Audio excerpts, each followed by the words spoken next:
Hi, everyone. It's another edition of Spaced Out. Usually Hercules introduces us, but today I'm taking on that mantle too. No problem.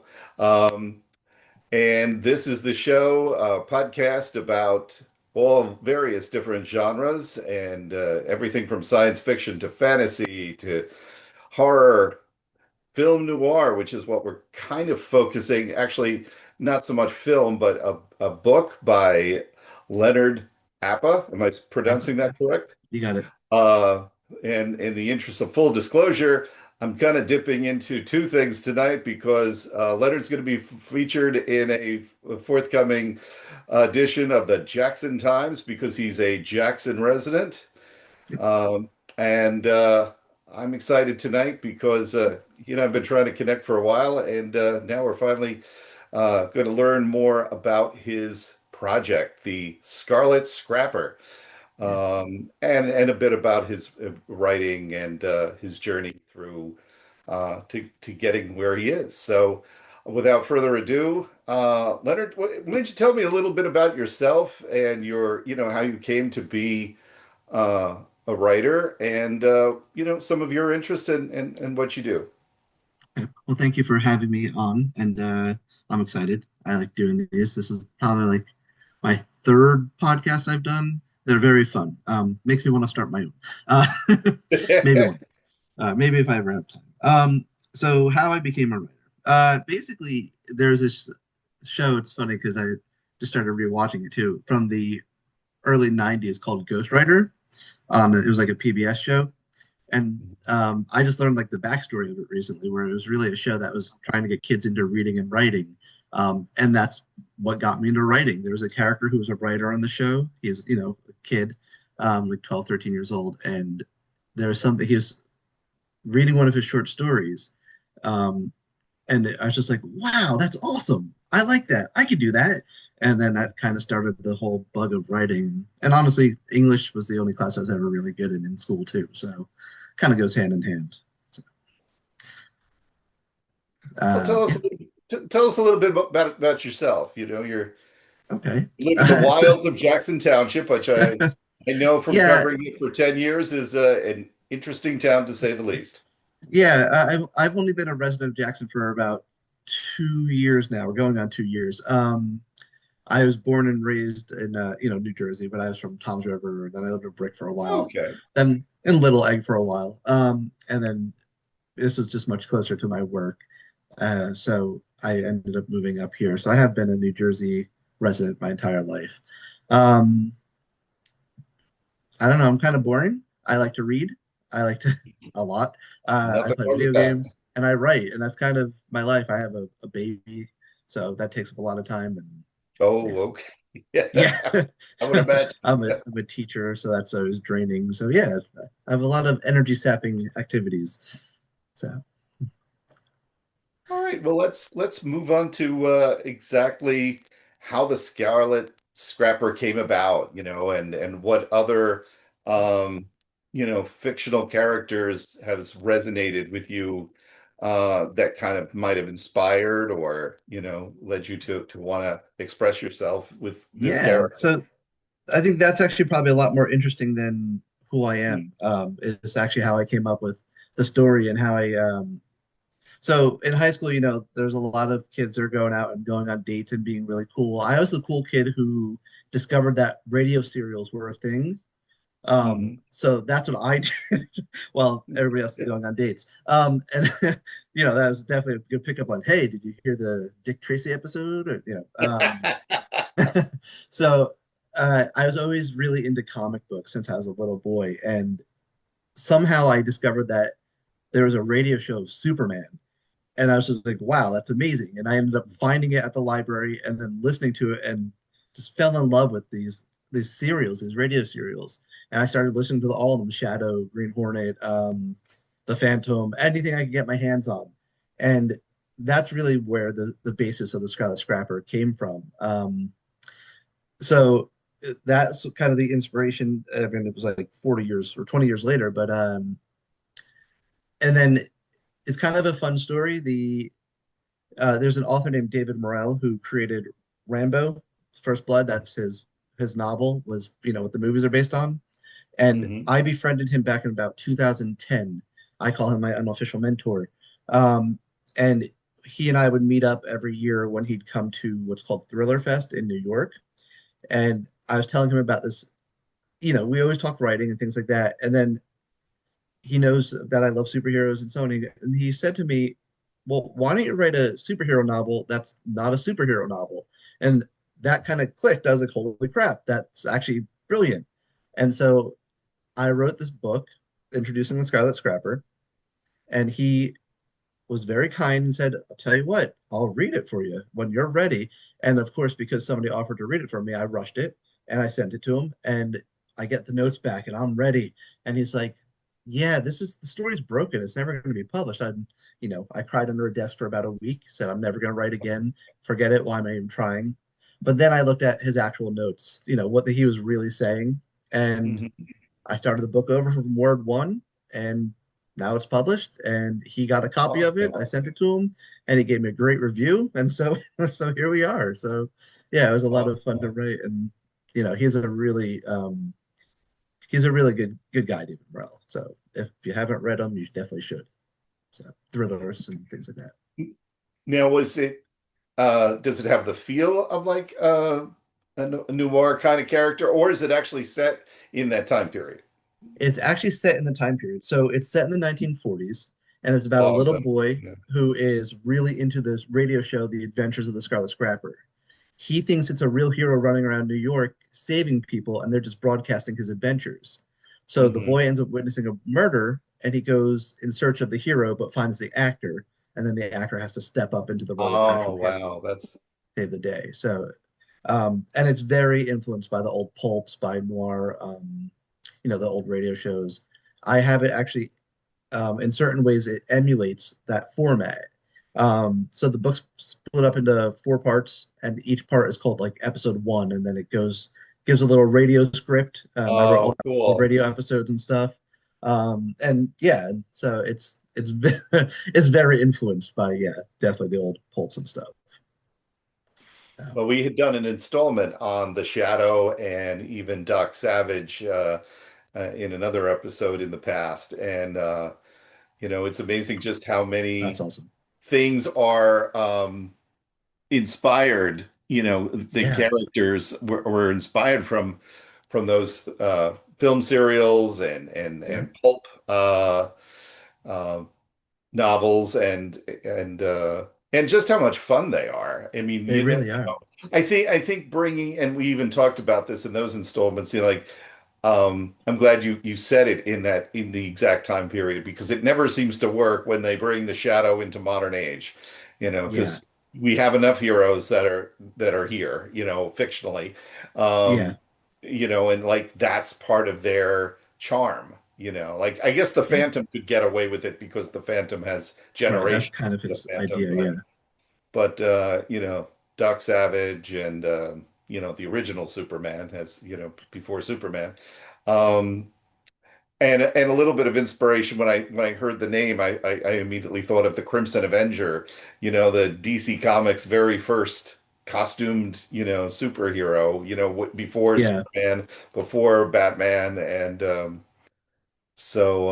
and then a little bit of the noir, like movie channel. I don't know if you catch that, but like they actually have Thursday nights, ironically, are like the film noir night, and Oh no, that's awesome. That's great. so and the Green Hornet, of course. Oh, the Green I've Hornet. got a radio collection of the old radio Green The Hornets of show. that time period, and of course I was a fan of the '60s.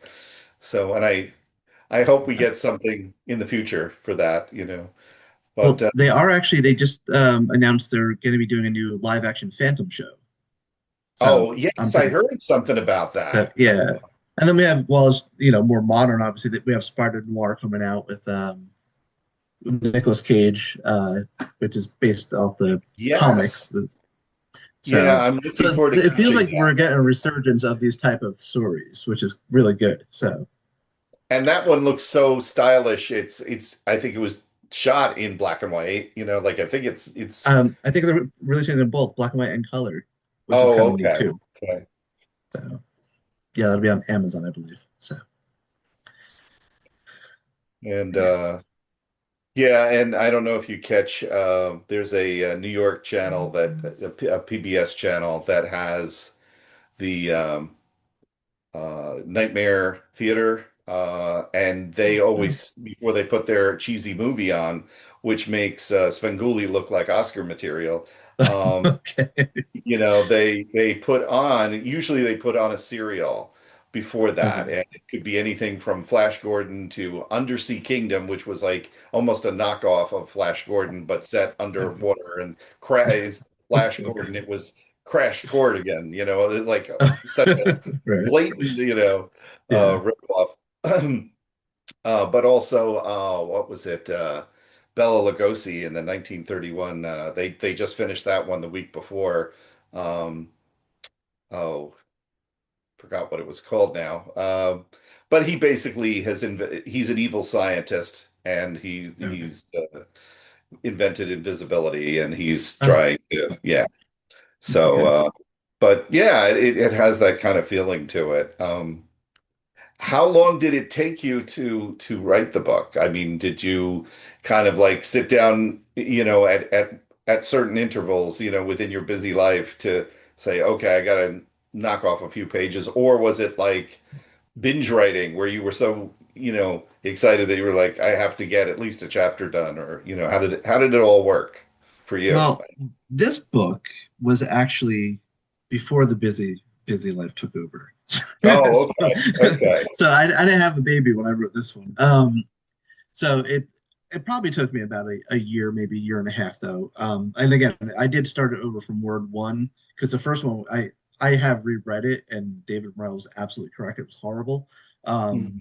There was a lot of flaws and things because I didn't really have an ending planned, and it turned into like this weird like Die Hard action movie as opposed Mhm. to like what I call it's a literary noir. It's really more about the characters than the action now. Yeah. So I didn't. So it was just it was rough. It was pretty bad. So, but this iteration of it, when I actually got published, probably about a year and a half. Um, I'm not really a super fast writer unless an idea like really, Hmm. takes over. I have actually like an example is I just wrote. It's kind of within this world, but not really. It's a it's a middle grade book that deals with the sidekick of the Scarlet Scrapper, but not the characters from the book, the characters from the radio show. So Oh, okay. Well, yeah, so that one I wrote probably within a month, I guess. And I just finished that one like about a week ago now. So wow, it sounds like you're like building that whole universe of, the see, that's Scrapperverse. what's really exciting about the Scrapperverse, yeah. And that's what's really kind of exciting about this story is that it lends itself to all these different things. So in the main books, I have three books planned. I already finished the second one. And then it can go into comic books. It can go that I have planned would work well as a streaming series. Hmm. It kind of can go in a lot of directions, and that's what's really a lot of fun. So, That is cool. I saw something while flipping and around, social media this week, and I saw something that kind of jarred. Somebody was releasing something called the Blue Sentinel, and the artwork, made oh, it look very much like the spirit. Like I looked at it, it was like, oh, is somebody okay, doing something with the spirit? And but it was called the Blue Sentinel. So very similar costume, like almost identical. So maybe Noir yeah, is definitely making a nice comeback right now. So you know, so to get that'd it be to cool. I'd possibly be happy be with a graphic that. novel, yeah, yeah, to make it into a graphic novel, or that would be awesome too. But just getting published, I know Yeah, is fantastic. it was And a yes, it was a trippy ride because it was so not I've kept up on like writing, publication, all that stuff, like reading about it all this time, but actually to go through it and make the decisions and try to, navigate the whole thing. It's a lot more complicated Yeah, than it I've seems. done interviews with other writers, and I know, especially first time writers, it's quite a process, and it can get overwhelming. Yeah, yeah, So I commend you for just seeing it through, and thank you. and also saying like, okay, yeah, I've got to adjust it. I've got some major recommendations here, and instead of quitting, you went back and you made it better and made it publishable. So Yeah. It- you well, followed your when dream, but you modified it a bit to yeah, you know I be think when more you of a have plan. a best-selling novelist, who created like one of the most iconic American characters we have, you kind of got to listen, right? You can't just be like, Yeah, what does he know? yeah. He knows a little something about heroes. Yeah. So, so yeah. Yeah. So I mean, it was disheartening, but I think that's kind of part of the process of writing too. It's a lot of rejection, and then one day you just kind of get somebody saying, "Yeah, I'd like to look at that," and then it's like, "Really?" Then you kind of just run with it and take it where it goes. So I Now, honestly was it? find the aftermath more tiring than the writing, like all the promotion and the book shows and all that. That's Yeah, yeah. Tell us a little bit about that whole process of where you've been since it was it published officially, and when did you kind of hit the road of the promotion trail? And so what did you do? Where did you go, and what kind of experiences have you had through it? so it was published September 23rd of this year, or well, Oh, last year now, September 20 of okay. 2025. And since then, like right off the gate, I had book signings lined up at Barnes and Noble, a couple, local Barnes and Nobles. My first one was actually that very weekend, in the Freehold branch, and Oh, wow. then I had a couple other Barnes and Nobles, and then I started doing like the little shows around the comic shows. And then I did the biggest one I did so far was in Washington D.C. called AwesomeCon. It was a 3-day event, Oh, okay. and, that's a big one. That's got like the cast of Firefly was there and things like that. And so that was a lot of fun. It's just it's hard to break out of your comfort zone to actually have to get people to come and actually, who am I, right? So to actually come and talk to me about my book because I'm just this guy who's selling a book. So doing Yeah, these it things, is. though, yeah, it's just like if I was Stephen King, I wouldn't have to say a word. They just walk up to me, but I'm Leonard Appa, nobody now. So so Tough. it's been a lot. It's definitely getting out of the comfort zone. And then obviously with the 3-day one, I had to leave my family, which was hard. And so, but yeah, dude, just a lot of little shows, bigger shows, whatever I could really get into to try to have people see it. So Yeah. a lot of social Well, media posts. So I forget now if I broach this subject with you, and it's weird to do this right through the podcast, but if you're clear on August 30th, you've got a spot for free, in Seaside Heights for an event that my group is doing, which is not really, it's kind of a tribute thing for the Star Trek 60th, and I know that's kind oh, of wow. totally different from what you're doing, but we're mixing it up and putting it out to other things as well. So you're more than welcome to join us and So promote your book and sell your book, and I'd have to check the date because I think I might be I'm gonna check, but I would think that August 30th, you said. yes, I think yeah. I'm part of it's called Super Jersey Comic Expo Summer Spectacular.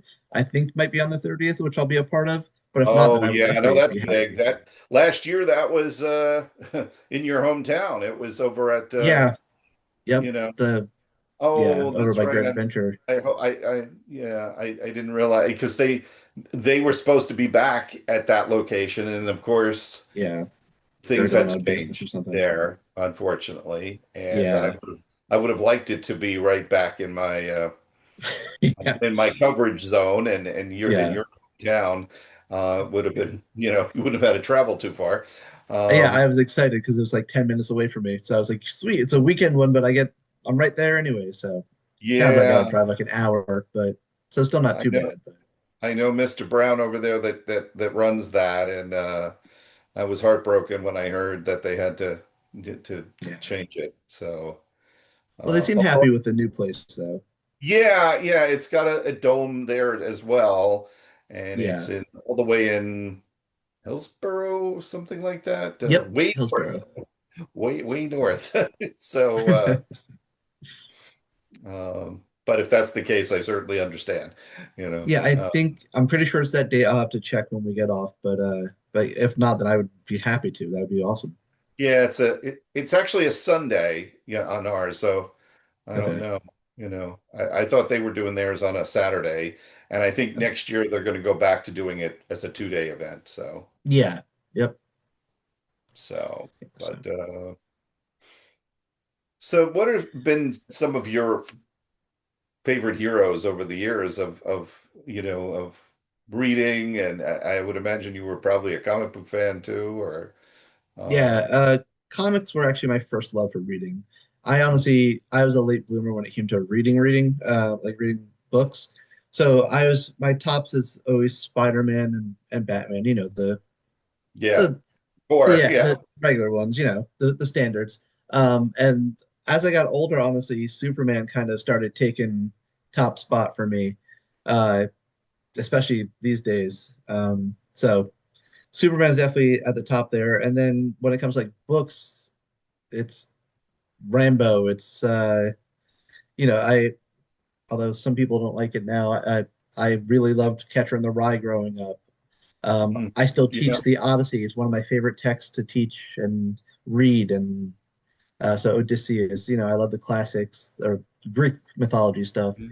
Anything that's kind of got that mythology behind it, then I'm really going to be for it. Star Wars, I love it when it's dealing with mythology, not so much when yeah, they get into the political stuff. So yeah, it's and definitely anything like a hero. And if they're wearing a costume, it's even better. and we'll have Odyssey on the big screen pretty soon, which I Yeah, understand is I'm it's excited. going to be a pretty lengthy movie. I think it's So, something like well, 3 hours. it's kind of gotta be if it's gonna be. Yeah. Yeah, Um, I mean, it's a what it was like 2,400 line poem, so like 500 pages yeah. when you read it. So, but what's kind of fun about his version of it is he adapted. There's a newer translation by a doctor named Emily Wilson, and he used that translation for his script, which that's one of my favorite translations of the story. So I'm excited for that too. So Huh. we'll see. We'll see. They've messed it up before, so we'll see how it goes now. So where do you want to go next with this? Another installment of the Scarlet Scrapper, or I mean, I know you said you have kind of a spin-off already in the works, but you know, So I actually have written the second book already for the Scarlet Scrapper that's published already. So this is called the first book's called Introducing the Scarlet Scrapper. The second book is called Reintroducing the Scarlet Scrapper. Um, oh, and without giving away spoilers, it's like a 25-year time jump. So oh, instead of the okay, 40s, it's set in the 60s. Um, okay. and it's about the characters from the first book come back, but it's about now the young boy is now an adult who is hired to play the Scarlet Scrapper on a television series, kind of like Oh, how Batman neat. or Green Hornet. And the guy who plays them on the radio in the first book, he's kind of part of it as well. So it's the same characters, just 25 years later. And then I'll have there's a third book I haven't started it yet. Again, that second book is done. I just have to get it published. Um, then there's a third book that's going to be called Rebooting the Scarlet Scrapper, and that's going to be set modern times and kind of deal with our reboot culture and kind of the toxic fandoms and all that sort of fun. So That is fascinating. That is such a cool, a gradual, progression of the whole saga, and the fact yeah, that you are going to deal, unfortunately, with what we're seeing right now in you could call the era of toxic fandom. Yeah, yeah, Being, a big, literally the head of a Star Trek fan organization in the Jersey Shore area, the chapter of Starfleet, even my club had members have had mixed feelings about the newest streaming show, Star Trek Starfleet Starfleet. Academy. Yeah, Um, and and the fact that Paramount Plus and Hercules and I talked about this at the last episode here. Um, the fact that they decided to announce it was going to be canceled, even though the second season had already been done. Usually a show would not advertise that fact until like the second it's season out. was being aired, which would be Yeah. next year. So it, Okay. it seems like a very bad PR move, especially given that Star Trek is in its 60th anniversary year. Oh, Rah rah. okay. We're the new show's been canceled. Like, it Yeah, does seems doesn't odd. make a lot of sense. And I know Star Wars has had their share of um, fandom disputes. Yeah. And I remember, was it last year with between Acolyte and Ahsoka, loving Ahsoka, thought it was very, very well done. I had to unfortunately agree with many of the Star Wars fans that Acolyte didn't seem like a Star Wars show. It seemed like Yeah. that should have been converted into to a pure fantasy show, in my opinion. But maybe you feel differently. Um, It was worth watching. I did watch. yeah. I once I get into a show, and it's got to be really bad for me to Put totally ditch down. it. Yeah. So I thought I didn't mind the Acolyte as much as other people seem to have. I thought there was a lot of cool potential, but I also did have issues with some of the choices they made. yeah, Um, I agree. That's especially like towards the end. I'm like, what? They killed that person off? Like, like like aren't they the needed entire if this Jedi team. continues, Yeah. you know? Well, and that's what it was. It's like I get that the power of the dark side is supposed to be so strong, but I mean, dude took out a whole team of Jedi. Like that just seems Yeah. Yeah. overpowered, maybe. But then they teased us with like Darth Plagueis, and we'll never see that. And there's it had Yeah. some good stuff, but and I would have definitely continued watching if it kept going. But definitely wasn't my favorite Star Wars media. I liked Ahsoka a lot. I thought Ahsoka was Yeah, really I fun. did So too. That was I really hadn't started to watch some of the Star Wars projects as much, and that was even more so than The Mandalorian. I kind of got hooked into that straight away and just thought it was very well done. And I don't know how many episodes was it? 8 episodes? something Was like so that. Yeah. so disappointed. It was like, no, I want more. You know? Yeah. Yeah. I mean, people even complained about the Obi-Wan show. I mean, this is Ewan McGregor back as Obi-Wan Kenobi. What are we really complaining about? I don't know. I Yeah. enjoyed Obi-Wan a lot. So I don't know. People just kind of find their reasons to Yeah, not like I sometimes wonder, my fellow fans that could either be in my age range or younger like yourself or, even younger than that. What what do we want at this point? What will satisfy? I it. mean, because if you're Yeah. from my generation that saw the first, trilogy of Star Wars, you're never going to top the memory of that era, that time. Um, so you really you need to open your eyes to, what's new, and you don't want a total retread of what you've just seen, Yeah. and memor, nostalgia. You unfortunately we can't go back to being the kids we were at that time and how magical Yeah. it was coming from the theater I mean, but we can still enjoy like even the prequel series trilogy, which came in the 90s. I 90s. thought, Yeah, late 90s. that was still exciting for me to see this come back. And Yeah. I even thought poor Jar Jar Binks got a bad rap, but Yeah, the and that's the thing. Like, I think now we're just at this point where, like, I guess because everybody does have a voice with the internet. So and so many people are making money on their negativity on like YouTube and things Yeah, like that. So it's like yeah. that's it. They just go into stuff without even trying to be open to it. They're just like, or like Superman. The new Superman movie came out, which I loved. I loved every minute of it. I did I too. I did I too. found the flaws in it. That's fine, but it made me feel Yeah, good walking out of that theater. me too. Me too. And There was a few things I would like, oh, I would have changed that, but other than that, it was fun. It was entertaining. It had the right tone of, yeah, you know, previously, as much as I like Henry Cavill, I thought his run with Superman was a little too dark for that character. But I thought this was yeah, exactly what the franchise needed. And, it felt like Superman. it felt like Superman and right down to Crypto. I mean, this is our Yep. first real live, you know, uh, Crypto. Yeah. You Yeah, know? yeah. So, but people that who want to complain and for some reason, and I get it, people have their own opinions, but if you're a fan of the comics, you would know how Superman should not be, and it's exactly like Henry Cavill. I mean, looks wise, he was like born to play Superman, right? Right. And then even like his 2-second cameo in Black Adam, I was like, now that's Superman. And then we never Yeah. got further.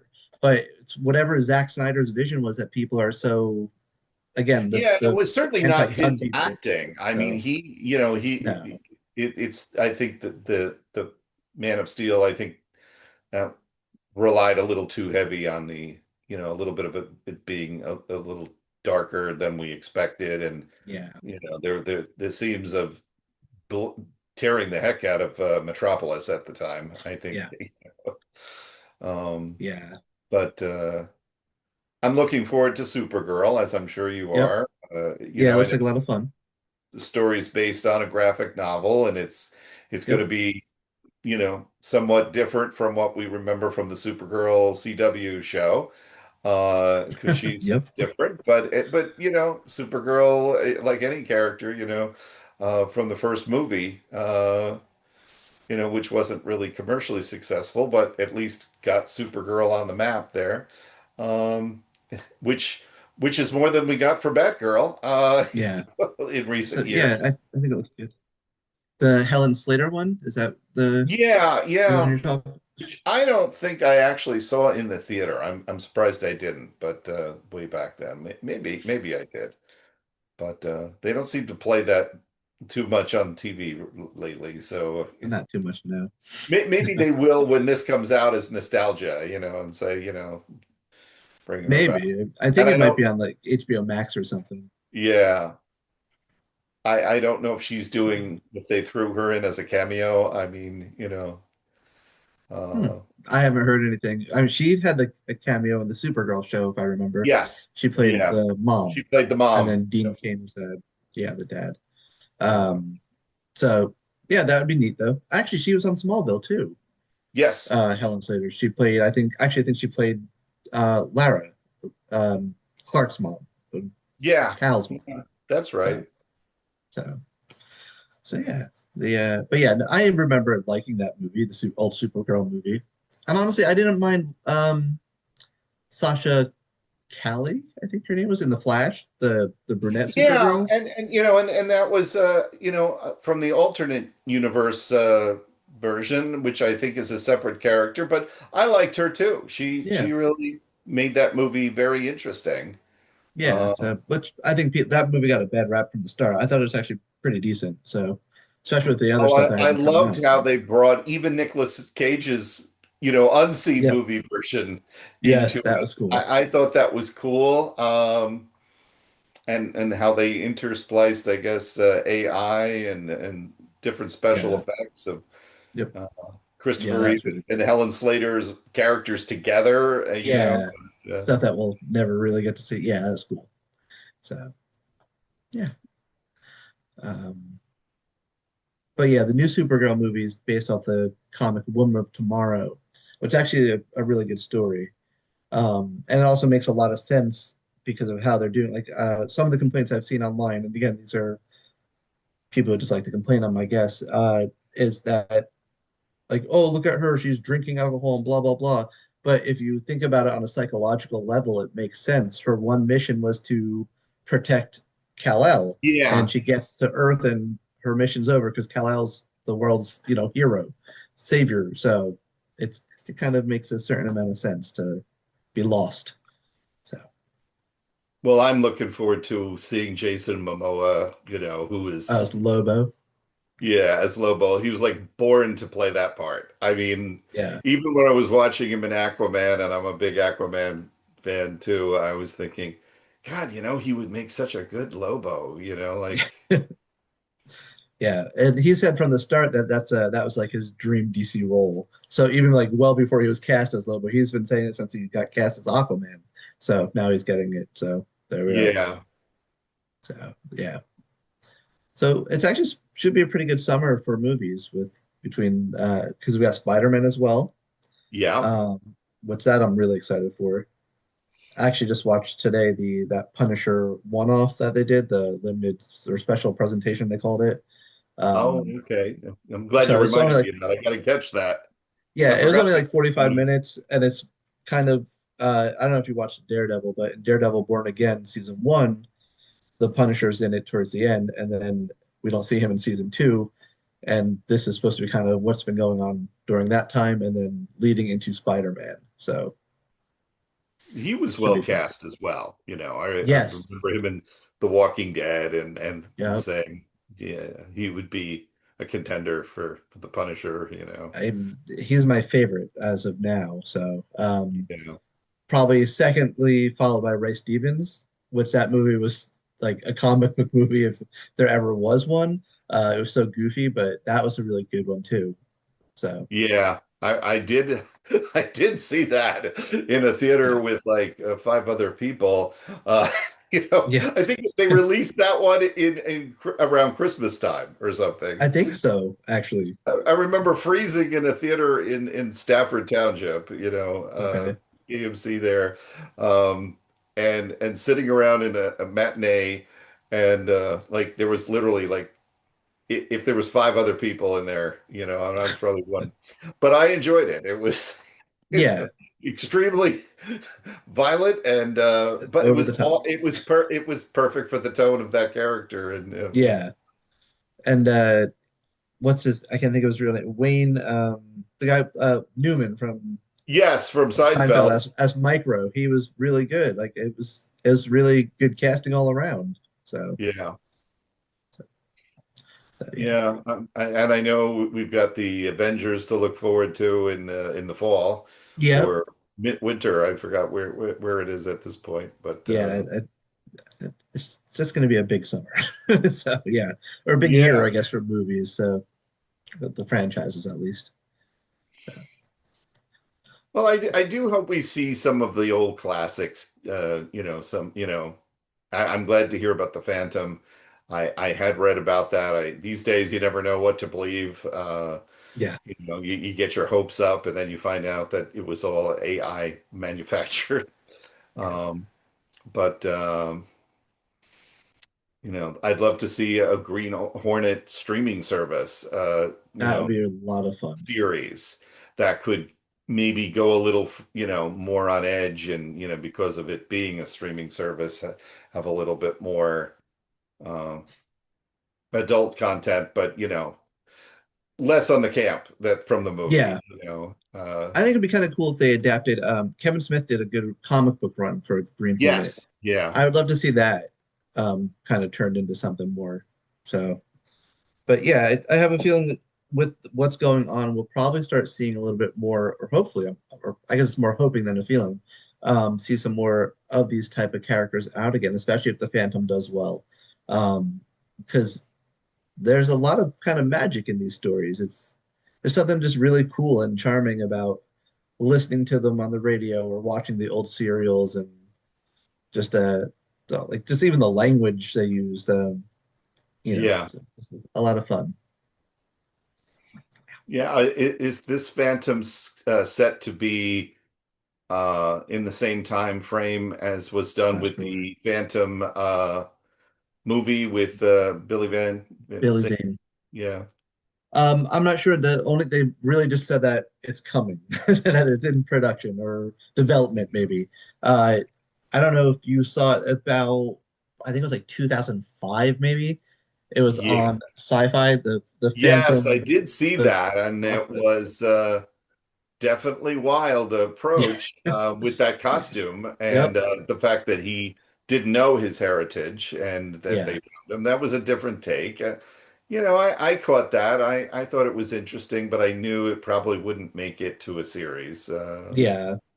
I think there's Um, like 6 or 7 episodes that aired, something like that, because there's a oh, box did set. it? Oh, I thought it was like a mini series or Oh, something. maybe it was. I Maybe, thought it was supposed to be a maybe you're show, right. but That was a while back. I know it was around the same time that they did the Flash Gordon, Sci-Fi Channel series, okay. which I did Yeah. watch. I thought, unfortunately, they suffered from a low budget, but I thought it was cast well. It just didn't I quite. never caught that one. Yeah. Ming, I thought Ming looked too much there like a older Flash Gordon. He looked, Okay. and I know they're trying to get away from whole, Asian Stereotypes. stereotypes and stuff, but Yeah. I did think I wanted my Ming more menacing looking, and Yeah. Yeah. even if they Yeah. made him more alien like they've done in the comic books, these days certain comic companies have been able to grab properties, and you're right. I think it was, oh, I don't want to say Boom, but I know for a while Dynamite Comics was churning out. They had the rights for a while to the Shadow. They had the Yeah. rights to Green Hornet for a while. They were doing Yeah. not Dynamite. not title of Defenders of the Earth, but they had done something called King's Crossing, where they brought in all the King syndicated, Mandrake and Flash Gordon Yeah. and the Phantom, and that was very interesting. Well done. Yeah. There's another one that has, it's called Masks. Um, and that had Shadow, the Spider. Yeah, yeah, I can't think, there's like, I think Zorro maybe, and I think the Green Hornet. It was yeah, something like that. And that was kind of cool too. And yeah, I think it was Dynamite who does most of that stuff.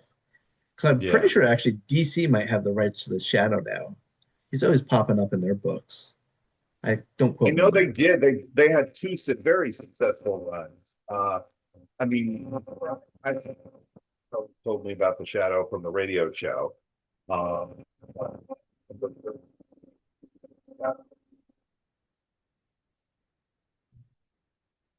Oh, I lost his he mind. first had the Shadow in the 1970s, and they even thought.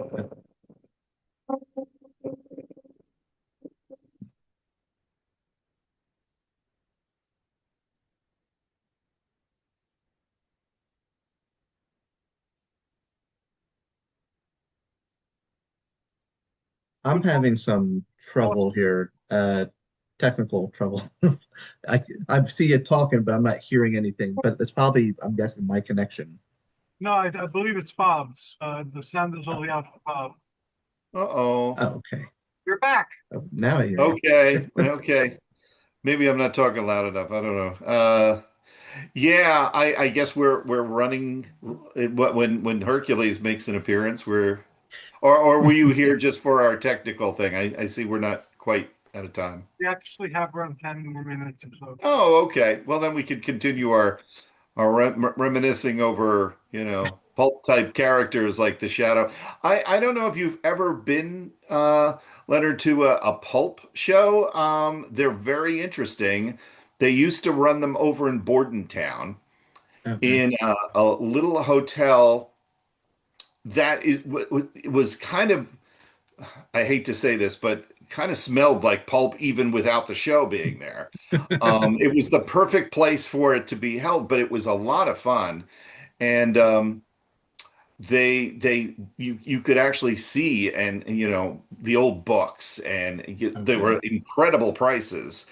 but they had like Steranko there was, because he had done The Shadow and of course, from Marvel Comics, Yeah. Shield and all that in the 60s. But he was one of their guests at the last one that I remember. And they had, old, merchandise of characters from the past of, you Wow, know, that's cool. John Carter and, Okay. the Lone Ranger and Zorro and all those, and it was just fun to roam around and I did pick up a few things, but there was a lot that you just couldn't afford. Like it was like Yeah. As most cons because are, yeah. and you were afraid to even look at it too close or hold it because these are things that's why they gave off the smell they did because of You're they're so right. old The and the falling apart parchment. on you. But it was fascinating just to get that kind of feel and of that. I Um, know there's one in Pittsburgh called Pulp Fest, which is in August. I'm not going to make it to that one, yeah. but I actually am next month on June 13th. It's in Warminster, Pennsylvania. It's called Pulp Hunter Con, and it's their Oh, first show, and I'll be a part of that. oh, that's So great. yeah, so I have been because I figured if I'm going to be doing shows, I might as well see what's out there for pulp since it fits right in there. So that'll be my first actual pulp one, and again, it's their first show, so hopefully it'll go well. Oh, that's But neat. this year I'm not gonna. I want to do the pulp fest, but this year I'm not going to be able to. Again, it's another weekend thing, so I'm try for next year, but hopefully I'll also have something else out at that point, so I can have more than one book on my table. So Yeah, well, that's fantastic. I know you'll do well at Super Jersey Comic Con. thank I you. wish I was going there this year, but that's a little bit of a hike, and obviously I've got that weekend tied up. So Yeah. I'm really sorry to that that we lost it to Hillsborough, but Me too. that was a decision that was out of their hands and ours. So it stuff happens. Yeah, yeah. So, and they, like I said, they sound like they're happy with the new place and that they feel like this is going to be their final, Yeah. resting place. So, that came out really morbid. Their place No, where they're no, going to keep going. So, um, having originally met the coordinator at a show in South Jersey, I know he was hoping to keep it more South Central originally, but yeah, the opportunity and just to keep it going, is a challenge because yeah, it's a show that's put on by fans. It's not like like a Creation Entertainment. No offense to Creation, but yeah, they're more structured and everything, and I wish them well. yeah. Um, so I maybe you'll make it to maybe NostalgiaCon. It would be an ideal place for you Oh, too. I I don't think think I it's know in that one. Maryland somewhere.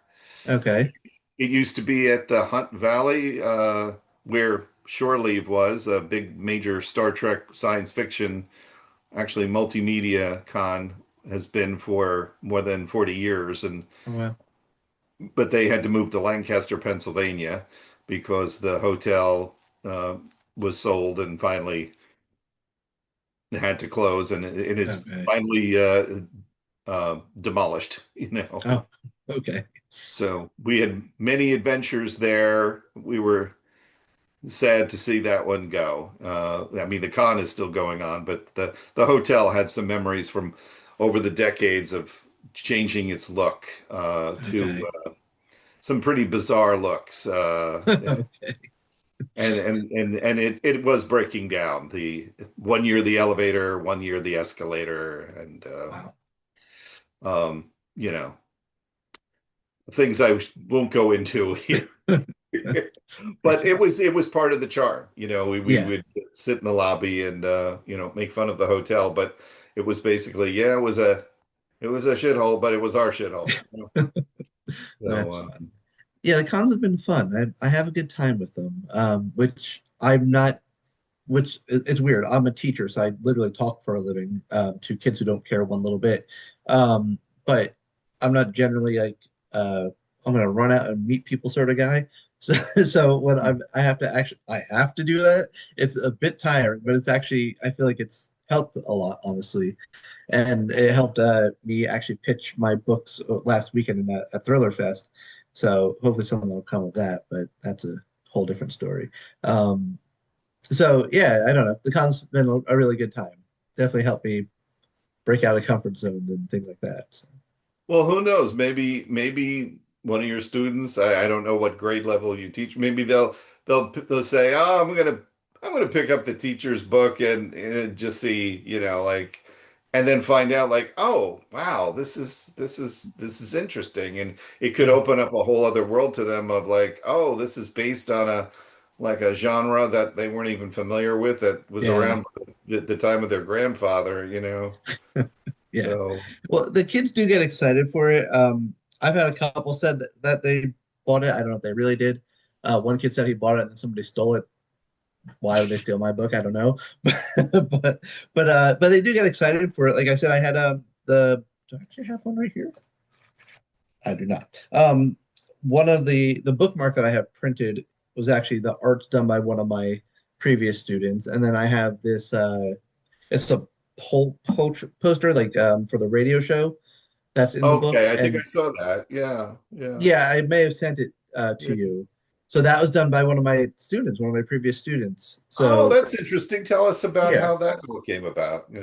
Well, I always say my students, I teach high school English, ninth graders mainly. I always say that my students tend to be more talented than I am when it comes to some of them. It comes to writing and art. And this student's name is Antonio, and he is overall one of the most talented kids I've met. He's in art school now. He might be working for a video game company soon, Oh, wow. and even cooler, just to get this out there so everybody knows, he's going to be doing artwork for my middle grade novel as well. Um, Oh, so they get really excited sometimes, especially the ones who like to do art, and I always encourage that too because I don't feel like kids are getting enough encouragement to be creative and be out there and kind of take some risks. It's always no, go to college and get a job that's going to pay. Smart advice, but yeah. I mean, I went to college and I could have made more money not going to college. Um, because Yeah, teachers, we don't these get days. paid much. So they get really excited. That was the point of this. Where it was supposed to be going. They get really excited about the book, and I have a ton of like art, and it's all on my website actually, where like that the kids did for me. So Hmm. and I like it all, whether it's actually good or not. So and some of them is really good. So it's just a lot of fun. It is one of the things that they find actually interesting that I say, hey, I wrote a book, it's published. You can get it in the store, you can get it on Amazon. You're famous? No, I didn't say I was famous. I said I wrote a book and it's out there. So Uh, well, Hercules is here again. I gather we need to wrap it up, huh, Hercules? Excellent show, by the way, though. I was very entertained and informed. But yes, it's time to start with. uh, Okay. Before I forget, I came across the fact that my friend Chad is doing his New Egypt comic and toy show. He just did one 2 weeks ago, but he's doing one in July. That might oh, be okay. something. I'll send you information on that Oh, and that'd be maybe great. connect you with Chad. It's not too far away from you. It's in good old Plumstead. Yeah, I'm that'd be going awesome. to jump away. So. Um, I can be reached this time. I'm going to throw out my more professional thing. You could read more details about Leonard's book and him at Jersey in a few weeks and JerseyShoreOnline.com. Tag the Jackson Times. It will appear there. It'll probably also appear inside pages. You'll be our centerpiece, on the Oh, front for the sweet. Jackson Times, but it'll be in other papers from the Tom's River Times, the Manchester Times, the Howell Times, the Berkeley Times, the Southern Ocean Times, and I'm probably forgetting one. So, any of the Times papers in Ocean County or Howell Times in Monmouth. And of course, you could always reach me at um, beamaboard at AOL.com.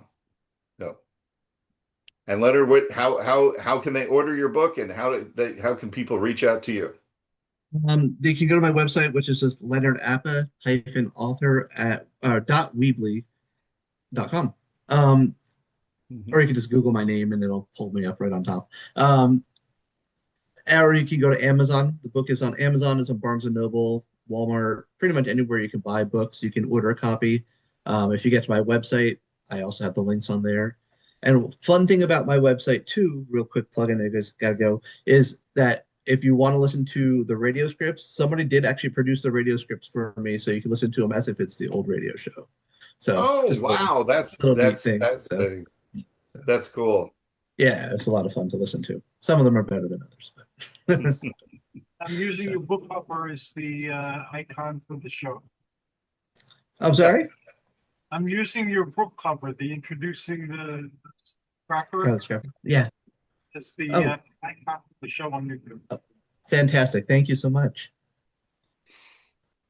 Well, thanks for joining us tonight, Leonard. I wish you the best Thank of you. luck with the Scarlet Scrapper and all your future projects and endeavors. And I can't wait to pick up a copy myself. So Thank I you. know we'll connect in the future. And again, have a great time at any of the future comic book shows that or pulp shows that you go to. Thank you. Sure, it'll be a fun experience. Thank you. It's been great. This has been fun. Thank you so much for having me on. Thank you both. And just so you know, Bob's show is a legacy show. It pre-existed my channel. One of three shows that I adopted, and they continue on. And Bob's a great guy and a great interviewer. Thank you. Well, Hercules, you make it possible. You make the magic happen, and you allow us to have this kind of forum for this show and the others that you do. My pleasure. Hey, good day.